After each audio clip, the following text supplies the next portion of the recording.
బాధితుల కుటుంబాలకు 3,000 తక్షణ సాయం శాసనసభలో సీఎం చంద్రబాబు ప్రకటన. 25 కిలోల బియ్యం ఇతర వస్తువులను కూడా ఇస్తామని వెల్లడి. 4,317 ఎకరాల మాత్రమే వరి పూర్తిగా దెబ్బతిందని స్పష్టీకరణ. మొక్కజొన్న 3,160 ఎకరాలు, పత్తి 920 ఎకరాల దెబ్బతిన్నట్టు వెల్లడి. ఇది ఇవాళ కావాల అసెంబ్లీ స్టార్ట్ అయ్యాక ఇగో నిన్న ప్రజల గురించి ఒక మాట మాట్లాడారు.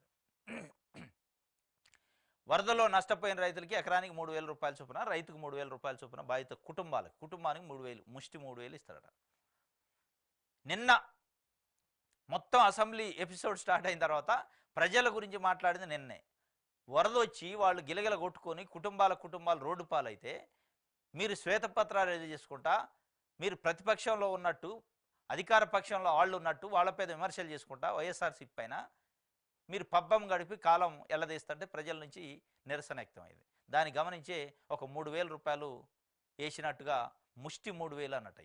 వాస్తవంగా 3,000 రూపాయలు ఎక్కడ పెట్టుకుంటారు రైతులు? ఒక కుటుంబానికి 3,000. వాళ్ళు ఎకరాలు పంటలు నష్టపోయి ఎకరానికి 20-30 పెట్టుబడులు పెట్టి కొట్టకపోతే మీరు అసెంబ్లీలో ఏసీ రూమ్లో కూర్చొని 3,000 25 కిలోల బియ్యం అంటే ఎవడికి కావాలని 3,000, ఎవడికి కావాలి 25 కిలోల బియ్యం అని ఇలా ప్రజలు బాధితులు అడుగుతున్నారు. మీరు ఇదే ప్రతిపక్షంలో ఉన్నప్పుడు ఎకరానికి 30,000 ఇవ్వాలి, ఎకరానికి 50,000 ఇవ్వాలి వరదలో వచ్చిన వాళ్ళ కంట్రీ. ఏనైనా అంతే, అవతల వాళ్ళు అయినంతే. ఏ పార్టీ అయినా ప్రతిపక్షంలో ఉన్నాడు పెద్ద మాటలు చెబుతారు, ఫిగర్స్ చాలా పెద్దగా వస్తాయి నోటికి. ఇవాళ ఎందుకు రావు? ఇవ్వండి ఎకరానికి 30,000. రైతులు కదా, మీది రైతు ప్రభుత్వం కదా, సంపద సృష్టిస్తారు కదా. ఎడిపోతుంది సంపద సృష్టించింది? 3,000 మీ కారులో డీజిల్కి సరిపోవు, ఇటు అటు తిరగటానికి, అసెంబ్లీకి ఇంటికి తిరగటానికి కారులో డీజిల్కి సరిపోవు. మీరు అసెంబ్లీ పేరుతోని ప్రభుత్వం ప్రజల సొమ్ముని తింటూ అక్కడ మీ రాజకీయాలకి ప్లాట్ఫామ్ వాడుకొని మీ పొగడతలకి మీ ఒకళ్ళ గురించి ఒకళ్ళు చెప్పుకోవడానికి వాడుకుంటున్నారు. ప్రజల సొమ్ముతోని మీరు దాగే ఛాయ్ బిస్కెట్ల పైసల మందం లేదు ఈ రైతులకి ఇవాళ ఇచ్చేది. మీరు అసెంబ్లీలో టైం పాస్ చేస్తూ ఛాయ్ బిస్కెట్లు వాటర్ బాటిల్ మందం, ఆ ఖర్చు మందం కూడా లేదు. మీరు మొత్తం కూడా ఇలా ఈ 3,000 ఇస్తానంటే